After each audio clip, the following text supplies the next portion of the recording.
Good evening, this is the Oscar expert here with Brother Bro. It's time to review Mass. This is a debut film from Fran Kranz, who is an actor who's appeared sporadically in supporting roles in movies. The film is about families that are struggling to find some sort of healing in the wake of a school shooting. It's essentially a chamber piece. It takes place in basically one room. It almost feels like it would have been adapted by a play, but no, this is an original screenplay, also written by Fran Kranz. And even though it'd be easy to say, well, this is just kind of a play, in my opinion, it's distinctly cinematic because I don't think that you would get the tension in the room or the details of the performances if this were made into a play.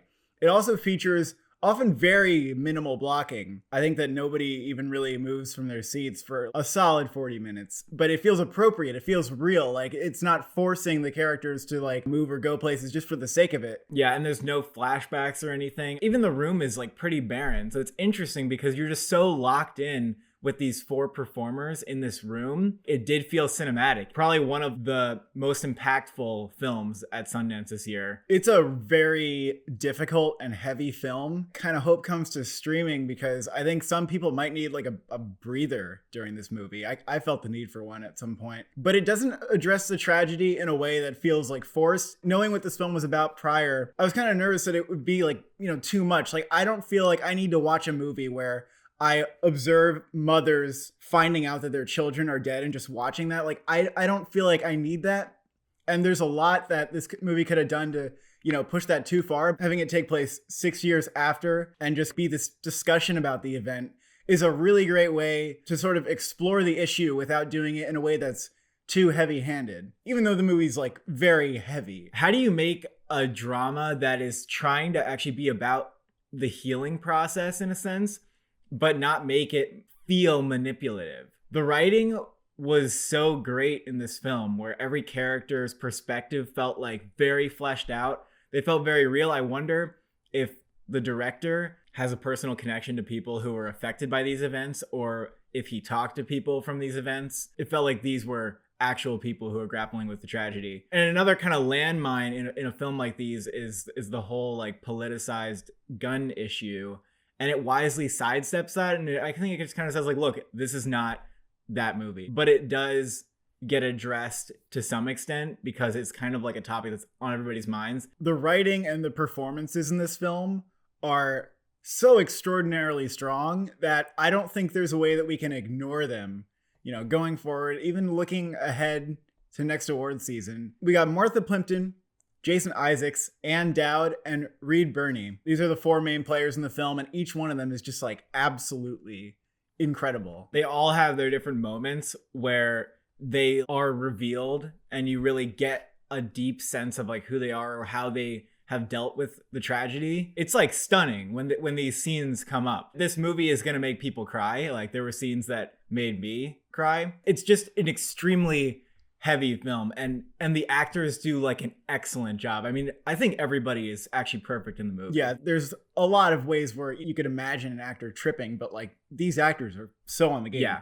And I mean, that's obviously also because the writing is so good. Martha Plimpton maybe is the strongest performance to me. Like It's hard to say because there's so many great ones, but I've never seen her in anything before. Yeah, a lot of these actors will be people that you haven't seen and stuff, or maybe you like recognize them, but this puts them like right on the map for consideration, hopefully in the future for like leading roles, where I think a lot of these actors have been in supporting roles. And Dowd's probably the most recognizable name. And I actually think that the standouts, like you said, is Martha Plimpton and Jason Isaacs. And then Birney, his character is more conservative and put together. He's less likely to be like the one who kind of breaks down. And he did a perfect job in the movie. But I have a feeling that people are going to find that the others were maybe a little bit more effective. I don't want to like underplay his performance and how important it is in the film, but people are probably going to come away thinking the others are more like awards consideration-y. Yeah, I think that's more to do with just the character in general. Right. Thinking about the category placements, I doubt that they'll put everybody in supporting. In a way, you could say that they're all kind of on the same plane. I think they might put Martha Plimpton and Jason Isaacs in lead and put the other two in supporting, because having Martha Plimpton and Dowd competing is going to be tough, because I think that some people are going to think that one or the other is better, and one of them has a chance to win, to be honest. I honestly don't think that it would be tough for anybody to be put in supporting, even if they're competing with each other. I think for the win, maybe. I think both of them. Oh, you're talking about winning. I think I think would for talk about nominations, a supporting nomination for anybody would be a no-brainer. Naturally, it's harder for people to get lead. I think they're still competitive there. These are as meaty performances as you are going to see this year. I think the screenplay really needs consideration here because the writing is just absolutely brilliant. Like, I don't know where Fran Kranz's voice has been hiding, but the way that he's able to give everybody such a balanced perspective. It reminded me of how in improv they say play to the top of your intelligence, and I believe that he's like kind of a comedian, like he's done improv and shit. Like he wrote everybody at the top of their intelligence. That's just what great writing is. Knowing each character's perspective so well and then having them battle out their perspectives, that's just the juice right there. Like that's the meat. We all have our different feelings on this subject. Like it affects everybody, even if you don't know somebody who's been affected by the tragedy. This is like personal to every American in a sense. And this film is able to like cut through that in a way that I think is really challenging. People are not even able to have like healing conversations around this issue very often. And this film like is attempting to do that. I think being in that room with the consistent heaviness of the subject and just having the movie always be like up here can be almost a little hard to be open to. At times I found myself being just slightly like desensitized just because it was so heavy and hard to engage with fully. The film in some parts can run a little long. It might have been a little better as a 90-minute movie, and I think this one's more closer to 2 hours. I don't totally agree with that. The only part I felt maybe could have been more impactful was towards the end. Like there are many like emotional climaxes, and it had kind of its moment, and then it did keep going, and it had a couple more moments where at that point, I think the movie's so exhausting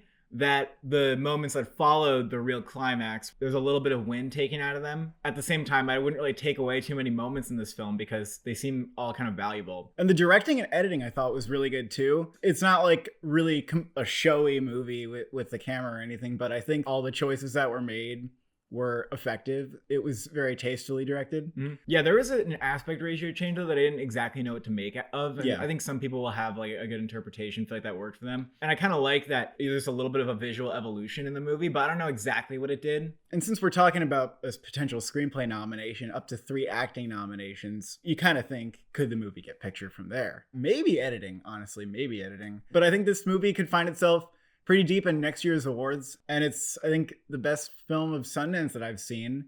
There haven't been that many knockouts this year, unfortunately. You know, maybe we'll see a couple more. And I think most people will feel that it might be the best of the fest. It's a memorable movie, and people might really like carry it with them. I will give this a 9 out of 10. Yeah, definitely a 9 out of 10. Thank you for watching. Thank you for subscribing. Do you know what the Earth's mass is?